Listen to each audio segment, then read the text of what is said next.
പിതാവിൻ്റെയും പുത്രൻ്റെയും പരിശുദ്ധാത്മാവിൻ്റെയും നാമത്തിൽ തന്നെ ആമേൻ.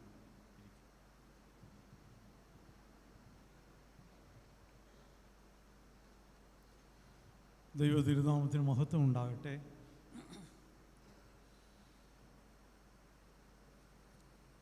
ഈ വിശുദ്ധ ആരാധനയിലേക്ക് ഞാനും നിങ്ങളെ സ്വാഗതം ചെയ്യുന്നു.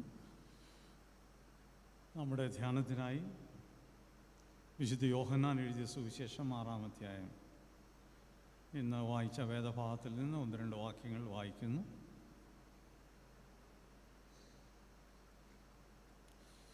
അൻപത്തിനാലാമത്തെ വാക്യം, എൻ്റെ മാംസം തിന്നുകയും എൻ്റെ രക്തം കുടിക്കുകയും ചെയ്യുന്നവന് നിത്യജീവനുണ്ട്. ഞാൻ ഒടുക്കത്തെ നാളിൽ അവനെ ഉയർത്തെഴുന്നേൽപ്പിക്കും. എൻ്റെ മാംസം സാക്ഷാൽ ഭക്ഷണവും എൻ്റെ രക്തം സാക്ഷാൽ പാനീയവും ആകുന്നു.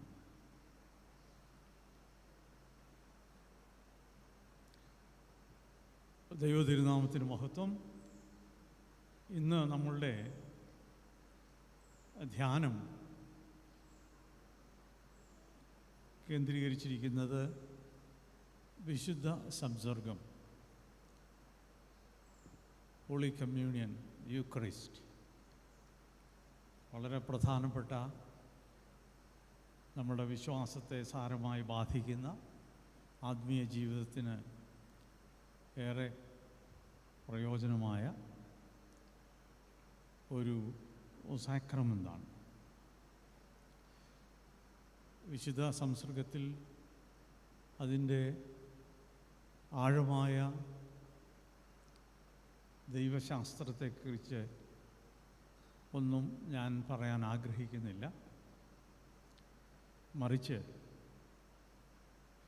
നമ്മളുടെ ആത്മീയ ജീവിതത്തിൽ അതിൻ്റെ ഏതാനും ചില പ്രായോഗികമായ വശങ്ങൾ ചൂണ്ടിക്കാണിക്കുവാനായിട്ട് ആഗ്രഹിക്കുന്നു. ഒന്നാമതായി, ഞാൻ താലശ്ശേരി സഭാംഗങ്ങളെ, വിശ്വാസ സമൂഹത്തെ ഹൃദയംഗമായി അഭിനന്ദിക്കുന്നു. കാരണം വളരെ അധികം ആളുകൾ മുടങ്ങാതെ ദൈവ ശുശ്രൂഷയിൽ, ഈ ആരാധനയിൽ സംബന്ധിക്കുക മാത്രമല്ല, വിശുദ്ധ സംസർഗത്തിൽ പങ്കാളികളാവുന്നു. ഏകദേശം 250 ആളുകൾ മുടങ്ങാതെ ഈ ഹോളി കമ്മ്യൂണിൽ പങ്കെടുക്കുന്നു എന്നുള്ളത് ഏറെ വിശിഷ്ടമായ ഒന്നാണ്. ഒരുപക്ഷെ അത്രയും ആളുകൾ ഒരുമിച്ച് വരുമ്പോൾ അതുകൊണ്ടുള്ള ഒരു പ്രായോഗിക ബുദ്ധിമുട്ട് നമ്മളുടെ തോലശ്ശേരി സഭയെ പോലുള്ള ഒരു വലിയ ഇടവകയ്ക്ക് നമുക്ക് ടൈമിൻ്റെ ഒരു കൺസ്ട്രെയിൻ ഉള്ളതുകൊണ്ട് കൃത്യസമയത്ത് തീരണമെങ്കിൽ ഒരു വൈദികനെ കൊണ്ട്, പ്രത്യേകിച്ച് ഞങ്ങളെപ്പോലുള്ള സീനിയർ ആയിട്ടുള്ള പ്രായമുള്ള വൈദികരെ കൊണ്ട് സാധ്യമല്ല. എന്നിരുന്നാലും നമുക്ക് ഇത്രയും ആളുകൾക്ക് ഇതിൽ പങ്കെടുക്കുവാൻ താല്പര്യമുണ്ട് എന്നുള്ളതാണ് മുഖ്യമായിട്ടുള്ള വിഷയം. അതിൽ ഏറ്റവും ശ്രേഷ്ഠമായ ഒരു കാര്യം, പ്രായത്തിൽ മുന്തിയ ആളുകൾ, 80+ ആയിട്ടിരിക്കുന്ന ആളുകൾ പലരും വിശുദ്ധ സംസർഗത്തിൽ ഞായറാഴ്ച വരാൻ സാധിച്ചില്ലെങ്കിലും വെള്ളിയാഴ്ചയും മറ്റ് ആരാധനകൾ, ചെറിയ ആരാധനകളിലൊക്കെ സംബന്ധിക്കുവാൻ അവർ ശുഷ്കാന്തി കാണിക്കുന്നു. അത് ഏറ്റവും ശ്രേഷ്ഠമായ കാര്യമാണ്. അത് നമ്മളുടെ എല്ലാവരുടെയും ആത്മീയ ജീവിതത്തിന് ഏറെ ആവശ്യമായിട്ടുള്ള ഒന്നാണ്. ഇവിടെ വായിച്ച വാക്യവും അതുതന്നെയാണ് സൂചിപ്പിക്കുന്നത്. എൻ്റെ മാംസം നിങ്ങളുടെ ഭക്ഷണമാണ്, എൻ്റെ രക്തം നിങ്ങളുടെ പാനീയമാണ്. അപ്പോൾ നമ്മളുടെ ആധ്യാത്മിക വളർച്ചയ്ക്ക് ഒരു ചെറിയ പൈതലിന് പാലും മറ്റ് ഭക്ഷണവും ആവശ്യമുള്ളതുപോലെ നമ്മളുടെയൊക്കെ ആത്മീയ വളർച്ചയ്ക്ക് ഭക്ഷണം അനിവാര്യമാണ്. ആ ഭക്ഷണം എന്ന് പറയുന്നത് കർത്താവ് നമുക്ക് കൽപ്പിച്ചു തന്ന ഭക്ഷണമാണ്. കർത്താവ് പറഞ്ഞു, എൻ്റെ ഭക്ഷണമാണ് നിങ്ങൾ കഴിക്കേണ്ടത്, എൻ്റെ മാംസമാണ് നിങ്ങൾ കഴിക്കേണ്ടത്, എൻ്റെ രക്തമാണ് നിങ്ങളുടെ പാനീയം. വളരെ ശ്രേഷ്ഠമായിട്ടുള്ള ഒരു ആത്മീയ യാത്രയിൽ നമ്മെ പുഷ്ടിപ്പെടുത്തുന്ന അനുഭവമാണ്. അതുകൊണ്ട് തിരുവത്താഴ ശുശ്രൂഷയിൽ പങ്കെടുക്കുവാൻ നിങ്ങൾക്ക് ക്ഷണം ലഭിക്കുമ്പോൾ എനിക്ക് ആദ്യം സൂചിപ്പിക്കാനായിട്ടുള്ളത്, ആ ക്ഷണം ഒരിക്കലും നിങ്ങൾ നിരാകരിക്കരുത്. ഒരു വൈദികനാണ് ഈ ശുശ്രൂഷയ്ക്ക് മുഖ്യ കാർമ്മികൻ എന്നിരുന്നാലും അവിടെ ഉച്ചരിക്കുന്ന ഉരുവിടുന്ന വാക്യങ്ങളെല്ലാം യേശു പറഞ്ഞ വാക്കുകളാണ്. ജീവൻ്റെ അപ്പം, നിങ്ങൾക്ക് വേണ്ടി ചൊരിയപ്പെട്ട എൻ്റെ രക്തം എന്ന് പറയുന്നത് വൈദികൻ അതേറ്റു പറഞ്ഞെങ്കിലും യേശു കർത്താവാണ് നമ്മെ ഓരോരുത്തരെയും ആ കർത്തൃമേശയിലേക്ക് ക്ഷണിക്കുന്നത്. അതുകൊണ്ട് ഒരിക്കലും നമ്മൾ കർത്തൃമേശയിലുള്ള ക്ഷണം ലഭിക്കുമ്പോൾ വരാതെ ഇരിക്കരുത്. അതേറ്റം നമ്മളുടെ നിത്യജീവന് തന്നെ അനുഗ്രഹീതമായിട്ടുള്ള ഒന്നാണ് എന്ന് ഞാൻ ഓർപ്പിക്കാതെ നിങ്ങൾക്ക് അറിയാവുന്നതാണ്. രണ്ടാമത്തെ ഒരു കാര്യം, നമ്മളുടെ ആരാധനാ രീതിയിൽ കാലാകാലങ്ങളിൽ ഒരുപാട് മാറ്റം സംഭവിക്കുന്നുണ്ട്. അത് സ്വാഭാവികമാണ്. നമുക്ക് അറിവുള്ളതുപോലെ നമ്മൾ എല്ലാ ദിവസവും വായിക്കുന്ന വേദപുസ്തകത്തിന് ഓരോ പുതിയ വേർഷൻസ്, പരിഭാഷകൾ ഉണ്ടായിക്കൊണ്ടിരിക്കുകയാണ്. കാലം മാറുന്നതനുസരിച്ച്, ഭാഷയ്ക്ക് വരുന്ന മാറ്റമനുസരിച്ച് ബൈബിളും മാറിക്കൊണ്ടിരിക്കുകയാണ്. നമ്മൾ ഉപയോഗിക്കുന്ന പഴയ വേർഷൻസ് ബൈബിൾ, നമ്മൾ സാധാരണ പറയുന്ന സത്യവേദ പുസ്തകം, അതിലെ ചില പദപ്രയോഗങ്ങൾ ആനുകാലിക ഭാഷയിൽ ഉചിതമല്ലാത്തതുകൊണ്ട് പുതിയ വാക്കുകൾ ഉപയോഗിച്ചു വരുന്നു. ഒരു ഉദാഹരണം പറയുകയാണെങ്കിൽ, തക്കവണ്ണം എന്നുള്ള പദം മലയാള പരിഭാഷയിൽ ഉപേക്ഷിക്കുകയാണ്. അതുപോലെ തന്നെയാണ് ആരാധനാക്രമത്തിൽ, ലിറ്റർജിയിൽ ആരാധനാക്രമം അത് കാലാകാലങ്ങളിൽ റിവൈസ് ചെയ്തുകൊണ്ടിരിക്കുകയാണ്. അത് പുതിയ തലമുറയ്ക്ക് കൂടുതൽ സ്വീകാര്യമായ രീതിയിലാണ് ആ പരിഭാഷ ഉണ്ടായിക്കൊണ്ടിരിക്കുന്നത്. അത് ഭാഷയുടെ ഒരു കാര്യം. അതിനോട് ചേർന്ന പല കാര്യങ്ങളിലും മാറ്റം വരുന്നുണ്ട്. ഇവിടെ ഇരിക്കുന്ന പ്രായമുള്ള സഭാംഗങ്ങൾക്ക് ഓർമ്മയുണ്ടാവും, പഴയ കാലത്ത് നമ്മുടെ ഈ പള്ളിയിൽ തന്നെ മാസത്തിൽ 2 തിരുവത്താഴ ശുശ്രൂഷയാണ് നടന്നത്. 1-ാം ഞായറാഴ്ചയും 3-ാം ഞായറാഴ്ചയും. ബാക്കി 2 ഞായറാഴ്ച നമ്മൾ മാറ്റിൻസ് നടത്തും. എന്നാൽ പ്രായമുള്ളവർക്ക് വേണ്ടി 7:30 ഒരു ചെറിയ കമ്മ്യൂണിയൻ സർവീസ് നടത്തും. എന്നാൽ ഇന്ന് അത് മാറി. ഇന്ന് നമ്മൾ നമ്മുടെ ആരാധനയുടെ കേന്ദ്രം തിരുവത്താഴ ശുശ്രൂഷയായിട്ട് മാറി. ഒരുപക്ഷെ അതിന് കാരണം നമ്മുടെ ചുറ്റുപാടുമുള്ള സുറിയാനി സഭകളുടെ സ്വാധീനമായിരിക്കും. അവരുടെ എല്ലാ ആരാധനകളും വിശുദ്ധ കുർബാനയാണ്. അതുകൊണ്ടായിരിക്കാം അങ്ങനെ നമ്മൾ സ്വീകരിച്ചത്. ഏതായിരുന്നാലും ഈ തിരുവത്താഴത്തിൻ്റെ അനുഷ്ഠാനം, അതിൻ്റെ എണ്ണം പണ്ടത്തേക്കാളേറെ കൂടിയിട്ടുണ്ട്. വേറെ മാറ്റം വന്നിരിക്കുന്നത് ഏറ്റവും കൂടുതൽ മാറ്റമുണ്ടായത് ഈ കോവിഡ് കാലത്താണ്. ഒരേ പാനപാത്രത്തിൽ നിന്ന് കുടിക്കണം എന്നുള്ള ആ ഒരു ആശയം മാറി. കോവിഡ് കാലത്ത് നമ്മളൊക്കെ കൂടുതൽ ഹെൽത്ത് കോൺഷ്യസ് ആയപ്പോൾ ഹൈജീനിനെ കുറിച്ച് നമ്മൾ കൂടുതൽ ശ്രദ്ധിക്കാൻ തുടങ്ങിയപ്പോൾ അങ്ങനെ ഒരേ പാനപാത്രത്തിൽ നിന്ന് കുടിക്കുന്നതിൽ നിർബന്ധിക്കേണ്ട.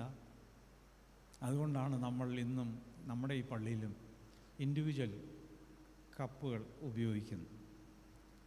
അതിനു മുമ്പേ തന്നെ ഈ സ്പൂൺ ഉപയോഗിക്കുന്നത് പല ആളുകളുടെ ചുണ്ടിൽ സ്പർശിച്ചതിന് ശേഷം വീണ്ടും അത് നൽകുന്നത് അത് ഹൈജീനിക്കല്ല എന്നുള്ള ചിന്ത കൊണ്ടാവണം അതും മാറിയത്. അതുകൊണ്ട് മാറ്റങ്ങൾ ഒരുപാട് സംഭവിച്ചു കൊണ്ടിരിക്കുകയാണ്. വേറെയും മാറ്റങ്ങളുണ്ട്. നമ്മുടെ സമൂഹം ഒരുപക്ഷെ പുരുഷ മേധാവിത്വത്തിൻ്റെ ഒരു സമൂഹമാണ് എന്ന് പറയേണ്ടിയിരിക്കുന്നു. അത് ഒരു പഴയ ഒരു സംവിധാനം അല്ലെങ്കിൽ ഒരു കൾച്ചർ, ഒരു പാരമ്പര്യത്തിൻ്റെ ഭാഗമാണ്. പുരുഷ മേധാവിത്വം, ഒരു പേട്രിയാർക്കൽ സൊസൈറ്റിയിൽ മുൻപിൽ നിൽക്കുന്നത് പുരുഷന്മാരാണ് എല്ലാ കാര്യങ്ങളും. അത് നമ്മൾ കർത്താവിൻ്റെ തിരുമേശയിലും നമ്മൾ നമ്മുടെ നാട്ടിൽ പ്രത്യേകിച്ച് അനുവർത്തിച്ചു പോരുന്നു. കാരണം കർത്താവിൻ്റെ തിരുമേശയിൽ വരുവാൻ നമ്മൾ പുരുഷന്മാരാണെന്ന് ആദ്യം അവസരം കൊടുത്തിരിക്കുന്നു. അതെന്തിനാണ് അങ്ങനെ ചെയ്തത് എന്നുള്ളതിനെക്കുറിച്ച് ഒരുപക്ഷെ അഭിപ്രായ വ്യത്യാസങ്ങളുണ്ടാവാം. ഒരുപാട് ആളുകൾ തിരുവത്താഴത്തിൽ സംബന്ധിക്കുന്നത് കൊണ്ട് എല്ലാത്തിനും ഒരു ചിട്ട ഉണ്ടാവണം. അതുകൊണ്ട് ആദ്യം പുരുഷന്മാർ വരിക, പിന്നെ സ്ത്രീകളാവട്ടെ. എന്തുകൊണ്ട് ആദ്യം സ്ത്രീകൾ വരുന്നില്ല, പിന്നീട് പുരുഷന്മാരാകുന്നില്ല? ഈ ചോദ്യങ്ങളൊക്കെ ഒരുപക്ഷെ ഒരു അപ്രസക്തമാണ് എന്ന് ചോദിച്ചേക്കാം. എന്നാൽ ഒരു സമയത്ത് നമ്മൾ പലപ്പോഴും കുടുംബ ഞായർ ആചരിക്കുമ്പോൾ പ്രത്യേക അച്ഛന്മാർ പറയുന്നുണ്ട്, കുടുംബം ആയിട്ട് വന്ന് കർത്തൃമേശയിൽ വരണം, മാതാവും പിതാവും മക്കളും ഒരുമിച്ച് വരണം. അത് ഒരു കുടുംബ ഞായറിലേക്ക് മാത്രം മാറ്റിവെച്ചിരിക്കുന്നത് എന്നുള്ളതിന് നിശ്ചയമില്ല. പാശ്ചാത്യ രാജ്യങ്ങൾ, പ്രത്യേകിച്ച് ആംഗ്ലിക്കൻ ട്രഡീഷനുള്ള സ്ഥലങ്ങളിലെല്ലാം എപ്പോഴും അവരെല്ലാം കുടുംബമായിട്ടാണ് വരുന്നത്. അതുകൊണ്ട് നമ്മുടെ ഒരു സൊസൈറ്റിയുടെ പ്രത്യേകതയായിരിക്കാം, ഒരു പാട്രിയാർക്കൽ സൊസൈറ്റി ആയതുകൊണ്ടായിരിക്കാം എല്ലാത്തിലും പുരുഷന്മാർ മുഖ്യസ്ഥാനം വഹിക്കുക. എന്നാൽ CSI സഭയിൽ അതും മാറി വരികയാണ്. ഇന്ന് മുഖ്യ കാർമ്മികൻ തന്നെ ഒരു സ്ത്രീയായി മാറുന്നുണ്ട്. നമ്മുടെ സഭയിൽ ഒരു ബിഷപ്പ് തന്നെ ഇപ്പോൾ ഒരു ലേഡി ബിഷപ്പ് ഉണ്ട് എന്ന് നമുക്കറിയാം. അപ്പോൾ അതും മാറ്റത്തിൻ്റെ ഒരു സൂചന വന്നു എന്ന് പറയുകയാണ്. എന്നാൽ ആരാധനയിൽ വന്ന ഒരു വലിയ മാറ്റം എന്ന് പറയുന്നത് ജനങ്ങൾ അതിൽ സംബന്ധിക്കുന്ന ഒരു കാര്യമാണ്. പണ്ട് പ്രായമുള്ളവർ ഓർക്കുന്നുണ്ടായിരിക്കാം, തിരുവത്താഴം നടക്കുന്ന ആരാധനയിൽ ആ ഭാഗം വരുമ്പോൾ തിരുവത്താഴത്തിൽ സംബന്ധിക്കുന്ന ആളുകൾ മാത്രമാണ് പള്ളിയിലിരുന്നത്. ബാക്കി എല്ലാവരും പള്ളിയിൽ നിന്ന് അങ്ങ് പോകുമായിരുന്നു. കുട്ടികൾക്ക് അവർക്ക് തിരുവത്താഴ ശുശ്രൂഷയിൽ സംബന്ധിക്കേണ്ട ആ സമയത്ത് ഒരു പക്ഷെങ്കിൽ അവർക്ക് സൺഡേ സ്കൂൾ നടത്താൻ ഉള്ള സമയം കണ്ടെത്തും. എന്നാൽ ഇന്ന് അത് മാറി. നമ്മൾ കൊച്ചുകുട്ടികൾ എല്ലാവരും വിശുദ്ധ സംസർഗം ആ ശുശ്രൂഷയിൽ വളരെ ആക്റ്റീവായിട്ട് പങ്കാളികളാകണം എന്നുള്ള ഒരു ചിന്ത, അങ്ങനെ ഒരു നിലപാട് നമ്മൾ സ്വീകരിച്ചു. അത് ശ്രേഷ്ഠമായിട്ടുള്ള ഒരു കാര്യമാണ്. അതുകൊണ്ട് ഞാൻ ഈ ചില ഉദാഹരണങ്ങൾ നിങ്ങളുടെ മുമ്പിൽ വെച്ചത്, ഈ കാലം ചെല്ലുന്തോറും അടിസ്ഥാനപരമായ വിശ്വാസത്തിൽ മാറ്റമില്ലെങ്കിൽ പോലും നമ്മളുടെ അനുഷ്ഠാനങ്ങളിൽ ഒരുപാട് മാറ്റം വന്നിട്ടുണ്ട്. ഇനിയും മുമ്പോട്ട് പോകുമ്പോൾ ഒരുപാട് മാറ്റങ്ങൾ ഉണ്ടാകും എന്നാണ് എൻ്റെ ഒരു ചിന്ത. അത് വിശുദ്ധ സംസർഗത്തിൻ്റെ കാര്യത്തിൽ മാത്രമല്ല, നമ്മുടെ ആരാധനയിലും ഉണ്ടാവാം, പാട്ടിൻ്റെ രീതിയിൽ ഉണ്ടാവാം. ചർച്ച് ഓഫ് ഇംഗ്ലണ്ടിൽ ഇപ്പോൾ അവരുടെ ഹിംനൽ നോക്കുകയാണെങ്കിൽ പഴയ ഒരു പാട്ടും അതിലില്ല. നമ്മളിപ്പോഴും വർഷങ്ങളായി നമ്മുടെ ജ്ഞാനകീർത്തനങ്ങൾ ക്രിസ്ത്യഗീതം ഉപയോഗിക്കും. പുതിയ പാട്ടുകളൊന്നും നമ്മളതിൽ ഇൻകോർപ്പറേറ്റ് ചെയ്യാൻ നമ്മൾ തയ്യാറാവുന്നില്ല. കൺവെൻഷൻ പാട്ടുകൾ പാടുന്നതിന് നമുക്ക് വലിയ ഉത്സാഹവുമില്ല. എന്നാൽ പാശ്ചാത്യ നാട്ടിലൊരു മാറ്റം, പാട്ടുകൾ പാടുന്നതിന് പോലും മാറ്റം ഒരുപാട് വന്നിട്ടുണ്ട്. അപ്പോൾ തിരുവത്താഴത്തിൽ ഈ മാറ്റങ്ങൾ സംഭവിക്കുന്നു എങ്കിലും അതിൻ്റെ തായിയായ അടിസ്ഥാനപരമായ മാറ്റങ്ങൾ വിശ്വാസത്തിന് അല്ലെങ്കിൽ ആ ഡോക്ടറിന് മാറ്റമൊന്നുമില്ല. ഇനി രണ്ടാമത്തെ കാര്യം ഓർപ്പിക്കാൻ ആഗ്രഹിച്ചത്, ഈ തിരുവത്താഴ ശുശ്രൂഷയുടെ പ്രസക്തി എന്താണ്, അതിൻ്റെ അല്ലെങ്കിൽ വേറൊരു വാക്ക് ഉപയോഗിക്കുകയാണെങ്കിൽ എന്താണ് അത് ഉദ്ദേശിക്കുന്നത് നമ്മളെക്കൊണ്ട്, അതിൻ്റെ ബെനഫിറ്റ്സ് എന്താണ്, നമ്മളെന്താണ് അതിൽ ഓരോ ഞായറാഴ്ചയും തിരുമേശയിൽ അടുത്ത് വരുമ്പോൾ നമ്മൾ ചെയ്യുന്നത് അല്ലെ ചെയ്യേണ്ടത്. അതിൽ പല കാര്യങ്ങളുണ്ട്. ഏതാനും ചില കാര്യങ്ങൾ ഞാൻ ഓർപ്പിക്കട്ടെ. ഒന്നാമത്തെ കാര്യം, ഇത് ഒരു വലിയ, നമ്മളെ സംബന്ധിച്ച് ഒരു വലിയ ഓർമ്മയാണ്. എന്താണ് ഓർക്കുന്നത്? റിമെമ്പറിങ് ക്രൈസ്റ്റ് സാക്രിഫൈസ്, യേശു കർത്താവിൻ്റെ വലിയ ആ ത്യാഗം, നമുക്ക് വേണ്ടി തൻ്റെ ജീവൻ നൽകിയ വലിയ ത്യാഗമാണ് നാം ഓർക്കുന്നത്. എന്നാൽ ഈ ഓർമ്മ എന്ന് പറയുന്നത് അവിടെയാണ് നമ്മൾ ശ്രദ്ധിക്കേണ്ടത്. നമ്മൾ വീട്ടിലിരിക്കുമ്പോഴും പള്ളിയിലിരിക്കുമ്പോഴും പല കാര്യങ്ങൾ നമ്മുടെ മനസ്സിൽ ഓർമ്മ വരും. അങ്ങനെയുള്ള ഒരു ഓർമ്മ അല്ലെങ്കിൽ ഒരു മെൻ്റൽ റീകളക്ഷൻ അല്ല ദൈവവചനം നമ്മളോട് പറയുന്ന ആ ഓർമ്മപ്പെടുത്തൽ. പലപ്പോഴും നമ്മൾ ആരാധനയിലെ പ്രാർത്ഥനകളൊക്കെ പ്രാർത്ഥിക്കുമ്പോൾ ഒന്നും ഓർക്കാതെ പോലും നമ്മൾ പ്രാർത്ഥിക്കും, കാരണം പലതും നമുക്ക് മനഃപ്പാടമാണ്. എന്നാൽ ഈ ഓർമ്മ എന്ന് പറയുന്നത് തിരുവത്താഴത്തിൽ നമ്മൾ സംബന്ധിക്കുമ്പോൾ നമുക്കുണ്ടാവേണ്ട ഓർമ്മ, ആ വലിയ ത്യാഗത്തിൻ്റെ ആ യാഥാർത്ഥ്യം നമ്മൾ ആ സമയത്ത് ഉൾക്കൊള്ളാൻ നമുക്ക് കഴിയണം. അത് ഇങ്ങനെ വേണമെങ്കിൽ പറയാം, ക്യാപ്ചറിങ് ദ റിയാലിറ്റി. അത് വെറുതെ ഇങ്ങനെ സംഭവിച്ചു എന്ന് പറയുകയല്ല, അത് നമ്മളുടെ ഹൃദയത്തെ സ്പർശിക്കുന്ന ഒരു യാഥാർത്ഥ്യമായിട്ടാണ് നമ്മൾ ഓർക്കേണ്ടത്.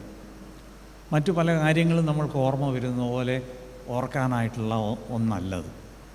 ആ യേശു കർത്താവ് കാൽവറി ക്രൂശിൽ നിങ്ങൾക്കും എനിക്കും വേണ്ടി മരിച്ചു എന്നുള്ളത്, അതിൻ്റെ ആ യാഥാർത്ഥ്യം നമ്മുടെ മനസ്സിനെ സ്വാധീനിക്കണം. ഓരോ പ്രാവശ്യവും അതിൽ പങ്കെടുക്കുമ്പോൾ ആ ഒരു സ്വാധീനം ആ സ്വാധീനം നമുക്കുണ്ടായിട്ടുണ്ടോ എന്നുള്ളത് ഈ വലിയ സക്രമന്ത് അനുഷ്ഠിക്കുമ്പോൾ ഉണ്ടാവേണ്ടതാണ്. എൻ്റെ ഓർമ്മയ്ക്കായി ഇത് ചെയ്യുവിൻ എന്ന് യേശു കർത്താവ് പറയുമ്പോൾ എല്ലാ പ്രാവശ്യവും അപ്പവും അത് ഭക്ഷിക്കുകയും പാനം ചെയ്യുകയും ചെയ്തിട്ട് പോവുകയല്ല. അപ്പോൾ നിങ്ങളുടെ മാനസികമായിട്ടുള്ള ആ ഒരു അവസ്ഥ എന്താണ്, ആ അനുഭവം എന്താണ്, അതൊരു യാഥാർത്ഥ്യമായിട്ട് നമുക്ക് തോന്നുന്നുണ്ടോ? അതാണ് ഒന്നാമത്തേത്. രണ്ടാമത്തെ ഒരു കാര്യം, തിരുവത്താഴം ആദ്യകാലങ്ങളിൽ ന്യൂ ടെസ്റ്റ്മെൻറ്റ് ടൈമിൽ അത് ആചരിക്കപ്പെടുമ്പോൾ, പ്രത്യേകിച്ച് ഇന്ന് വായിച്ച വേദഭാഗത്ത് കൊരിന്ത്യ സഭയിലൊക്കെ ഉണ്ടായിരുന്ന ഒരു വലിയ പ്രശ്നമെന്ന് പറയുന്നത്, അവിടെ ഒരുപാട് വിഭാഗീയതകളുണ്ടായിരുന്നു. പല കാരണങ്ങളാൽ ഉള്ള വിഭാഗീയത. ചില ആളുകൾ സമ്പന്നരായിരുന്നു, ചില ആളുകൾ പാവപ്പെട്ടവരായിരുന്നു, ചില ആളുകൾക്ക് നന്നായിട്ട് വിശപ്പുള്ളവരായിരുന്നു, ചില ആളുകൾ സമൃദ്ധിയായിട്ട് ഭക്ഷണം കഴിച്ചവരായിരുന്നു. ഇന്ന് വായിച്ച വേദഭാഗത്ത് അത് പറയുന്നുണ്ട്. അപ്പോൾ അങ്ങനെ പല ജീവിത പശ്ചാത്തലത്തിലിരിക്കുന്ന ആളുകളാണ് ഈ കർത്തൃമേശയിലേക്ക് വരിക എന്ന് പറഞ്ഞ് ക്ഷണം ലഭിക്കുന്നു. അപ്പോൾ അവിടെ ഉണ്ടായത് എന്താണെന്ന് ചോദിച്ചാൽ, അവിടെ ചില ആളുകൾ മറ്റു ചില ആളുകളെ അങ്ങേയറ്റം അവഗണിക്കുന്നു. അവരെ അങ്ങേയറ്റം അവഗണിച്ചുകൊണ്ട് അവർ മുൻപന്തിയിൽ വന്ന് അവർക്ക് ആവശ്യമുള്ളത് ഭക്ഷിക്കുക, അന്നത്തെ ആ രീതിയിലുള്ള വിരുന്നിലെ പങ്കാളികളാണ്. അപ്പോൾ അത് യോഗ്യമായിട്ടുള്ള കാര്യമല്ല എന്ന് പൗലോസ് അപ്പോസ്തലൻ പറയുന്നത്. നമുക്കുണ്ടാവേണ്ട ഒരു വലിയ ഫീലിംഗ് എന്ന് പറയുന്നത് നമ്മളെല്ലാവരും ഒരു കമ്മ്യൂണിറ്റിയാണെന്നുള്ളൊരു ഫീലിംഗ്. ആ ഐക്യം, ആ കമ്മ്യൂണിറ്റി നമുക്കുണ്ടാവണം. അതുണ്ടോ എന്നുള്ളതാണ് ഇന്ന് നമ്മൾ ചോദിക്കുന്നത്. നമ്മളെല്ലാവരും ഇന്ന് തോലശ്ശേരി സഭയിൽ ഇത്രയും അംഗങ്ങളുണ്ട്. നമ്മളെല്ലാം ഒന്നാണെന്നുള്ളൊരു ബോധ്യം ഉണ്ട് എന്നാണ് ഞാൻ വിചാരിക്കുന്നത്. എന്നാൽ നമ്മളെ അങ്ങോട്ടും ഇങ്ങോട്ടും അകറ്റി നിർത്തുന്ന പല ഘടകങ്ങളുണ്ടാവാം. എന്നാൽ അതിനെയൊക്കെ അതിജീവിക്കാൻ നമുക്ക് കഴിയണം. കാരണം നമ്മളെല്ലാവരും ഓടി വരുന്നത് ഈ കർത്താവിൻ്റെ തിരുമേശയിലാണ്. അവിടെ വിഭാഗ്യതയില്ല. എല്ലാവർക്കും ഒരുപോലെയാണ് കർത്താവ് മരിച്ചത്. കർത്താവിൻ്റെ ത്യാഗം എല്ലാവർക്കും ഒരുപോലെയാണ്. അതുകൊണ്ട് ആരെയും മാറ്റി നിർത്താൻ നമുക്ക് അവകാശമില്ല.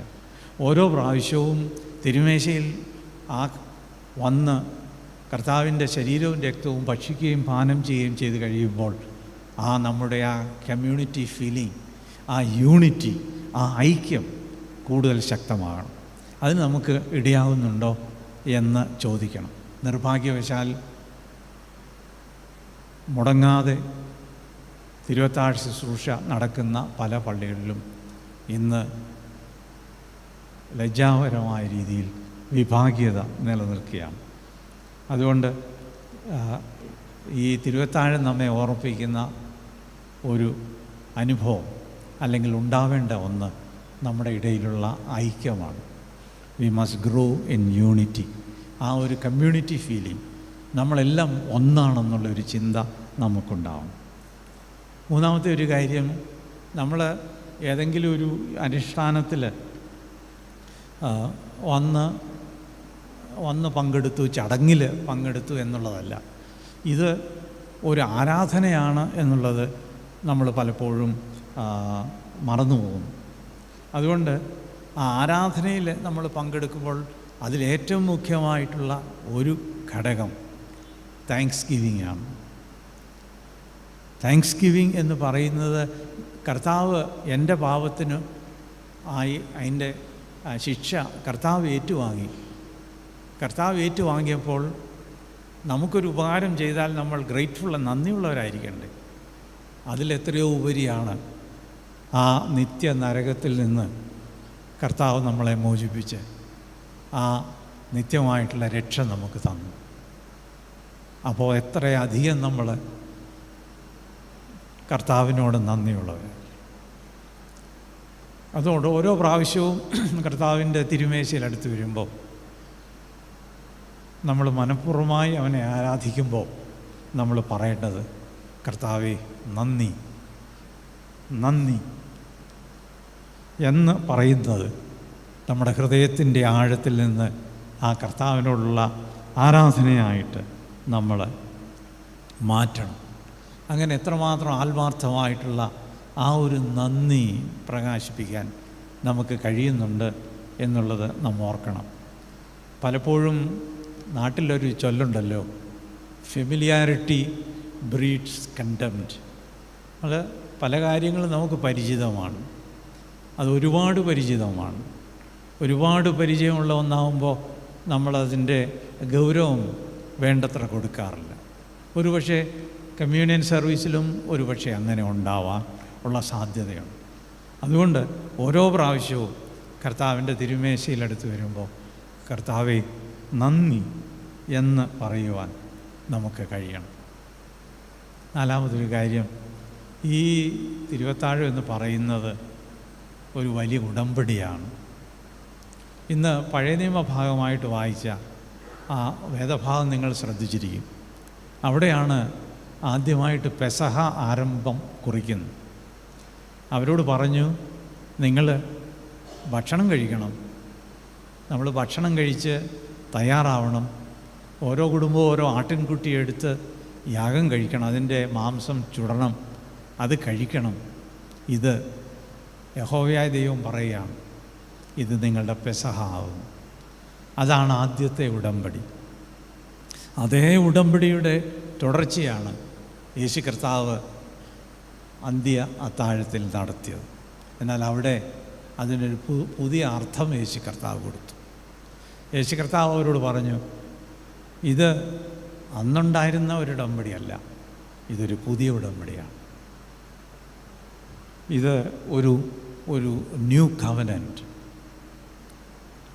ആ ഒരു ഉടമ്പടിയുടെ അടിസ്ഥാനം എന്ന് പറയുന്നത്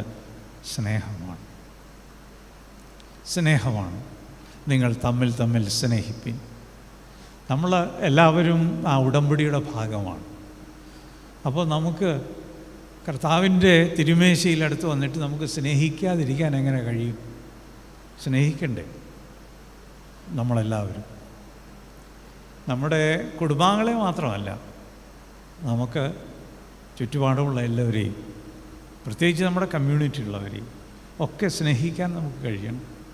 അതാണ് ഒരു പുതിയ ഉടമ്പടി എന്ന് പറയുന്നത്. ആ ഉടമ്പടിയുടെ ഓർമ്മപ്പെടുത്തലാണ്. ഓരോ പ്രാവശ്യവും നിങ്ങളും ഞാനും ഈ തിരുമേശയിൽ വന്ന് മുട്ടുകുത്തുമ്പോൾ ഓർക്കണം, ആ ഒരു ഉടമ്പടി റിന്യൂ ചെയ്യാം. ഞാൻ അങ്ങനെ ചെയ്തു കൊള്ളാം. കർത്താവ് എന്നെ സ്നേഹിച്ചതുപോലെ ഞാൻ സ്നേഹിക്കാം എന്നുള്ള ആ ഉടമ്പടി, കർത്താവ് എന്നോട് ക്ഷമിച്ചതുപോലെ ഞാനും ക്ഷമിക്കാം. അത് നമ്മളുടെ ദൈനംദിന ജീവിതത്തിനുള്ള ഒരു പുതിയ ദിശാബോധമാണ്. ഇനി നമ്മൾ പഴയ പോലല്ല, നമ്മുടെ ജീവിതത്തിനൊരു മാറ്റം ഉണ്ടാവും. അത് ഈ ഒരു തിരുവത്താഴം എന്നുള്ള ആ ഒരു കാഴ്ചപ്പാടിൽ നിന്ന് ഉത്ഭവിക്കുന്ന ഒന്നാണ്. ആ ഒരു പുതിയ ഉടമ്പടിയിൽ നിന്നുണ്ടാവുന്നതാണ്. കാരണം നിങ്ങൾക്കും എനിക്കും വേണ്ടി കർത്താവ് ക്രൂശിൽ മരിച്ചു. അങ്ങനെയെങ്കിൽ അത് നമ്മളുടെ ജീവിതത്തിൽ നമ്മൾ റിഫ്ലക്റ്റ് ചെയ്യണം. അതുകൊണ്ട് ഈ തിരുവത്താഴ ശുശ്രൂഷയിൽ നമ്മുടെ ഈ ആരാധനയിൽ നമ്മൾ മുടങ്ങാതെ നിങ്ങൾ ഇത്രയും പേര് വരുന്നതെന്നുള്ളത് സന്തോഷകരമാണ്. അത് നമ്മളുടെ ആത്മീയ യാത്രയെ ഗൗരവമായി സ്വാധീനിക്കട്ടെ എന്ന് ഞാൻ പ്രാർത്ഥിക്കുകയാണ്.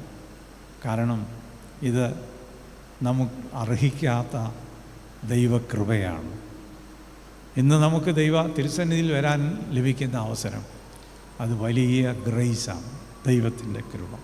അത് നമ്മുടെ ജീവിതത്തെ സ്വാധീനിക്കുവാൻ ഇടയാവട്ടെ. ഒടുവിലായി ഒരു കാര്യം കൂടെ, നമ്മൾ തിരുവത്താഴത്തിന് വരുമ്പോൾ നമ്മൾ ഒരുങ്ങി വരണം എന്ന് ഓർമ്മപ്പെടുത്താറുണ്ട് ചില അവസരങ്ങളിൽ. അപ്പം നമ്മളുടെ ഒരുക്കം എത്രമാത്രം ഉണ്ട് എന്നുള്ളതും കൂടെ സൂചിപ്പിക്കാൻ ഞാൻ വിചാരിക്കുകയാണ്. നമ്മളുടെ തിരുവത്താഴ ശുശ്രൂഷ ക്രമത്തിൽ നമ്മുടെ വിശുദ്ധ സംസ്കൃതത്തിൻ്റെ ശുശ്രൂഷയുടെ ആരംഭത്തിൽ ഒരു ഒരുക്കമെന്ന് പറഞ്ഞൊരു ഭാഗം കൊടുത്തിട്ടുണ്ട്. നിങ്ങൾ ശ്രദ്ധിച്ച് കാണും. അത് സാധാരണ പണ്ട് ആംഗ്ലിക്കൻ പശ്ചാത്തലത്തിൽ തിരുവത്താഴം നടത്തുന്ന ദിവസം അതിൻ്റെ തലേന്ന് ഒരു സന്ധ്യ ആരാധനയായി ഈവൻ സോങ്ങായിട്ട് ഈ ഒരുക്ക ശുശ്രൂഷ നടത്താറുണ്ടായിരുന്നു. ഇപ്പോൾ പലതരത്തിലുള്ള സാഹചര്യങ്ങൾ കൊണ്ട് അങ്ങനെ ഒരു ആരാധനയില്ല. അതുകൊണ്ട് നമുക്ക് ചെയ്യാവുന്നൊരു കാര്യം, അച്ഛന് എല്ലാ ഞായറാഴ്ചയും ഒരു ആഴ്ച മുമ്പ് ഇവിടെ വിളിച്ചു പറയും, അടുത്ത ഞായറാഴ്ച വിശുദ്ധ സംസർഗം ആചരിക്കുന്നുണ്ട്. എന്തിനാണ് അത് പറയുന്നത്? നമുക്കറിയാം എല്ലാ ഞായറാഴ്ചയും വിശുദ്ധ സംസർഗമുണ്ട്, അടുത്ത ഞായറാഴ്ച ഉണ്ടാവും. എന്നാൽ അച്ഛനത് പറയുമ്പോൾ അത് ഒരു റിമൈൻഡറാണ്. എന്താണ്? നമ്മൾ അലക്ഷ്യമായിട്ട് തിരുവത്താഴത്തിൽ സംബന്ധിക്കരുത്. കൊരിന്ത്യർക്ക് എഴുതിയ ലേഖനത്തിൽ പറയുന്നുണ്ട്, നിങ്ങൾ പലരും അലക്ഷ്യമായിട്ടാണ് അതിൽ സംബന്ധിക്കുന്നത്. അങ്ങനെ അലക്ഷ്യമായി സംബന്ധിക്കുന്നെങ്കിൽ അവർക്ക് ശിക്ഷാവിധി ഉണ്ടാവും എന്നും കൂടെ അതിനോട് ചേർത്ത് പറയുന്നു. അതുകൊണ്ട് അങ്ങനെ നമ്മളെ ഭീതിപ്പെടുത്തുന്ന ഒന്നായിട്ടല്ല, കർത്താവിൻ്റെ ശരീരവും രക്തവും ഭക്ഷിക്കുമ്പോൾ നമ്മൾ ഒരുക്കത്തോടെ വരണം. മാനസികമായും ശാരീരികമായും എല്ലാ വിധത്തിലും ഒരുങ്ങി വരുവാൻ നമുക്ക് കഴിയണം. കാരണം യേശു പറഞ്ഞു, നിങ്ങൾ ഭക്ഷിക്കാൻ പോകുന്നത് എൻ്റെ മാംസമാണ്, നിങ്ങൾ കുടിക്കാൻ പോകുന്നത് എൻ്റെ രക്തമാണ്, ഇത് നിങ്ങൾക്ക് നിത്യജീവന് മുഖാന്തരമാണ്. അതുകൊണ്ട് എൻ്റെ മാംസം ഭക്ഷിക്കുകയും എൻ്റെ രക്തം കുടിക്കുകയും ചെയ്യുന്നവന് നിത്യജീവൻ. അപ്പോൾ ആ നിത്യജീവന് വേണ്ടി ഒരുങ്ങി വരുവാൻ കർത്താവ് നമ്മളെ സഹായിക്കട്ടെ. അപ്പോൾ പിതാവായ ദൈവത്തിനും പുത്രനായ ദൈവത്തിനും പരിശുദ്ധാത്മാവായ ദൈവത്തിനും സകല ബഹുമാനവും മഹത്വവും കാലാവസാനം കൂടാതെ ഉണ്ടായിരിക്കട്ടെ. ആമേൻ.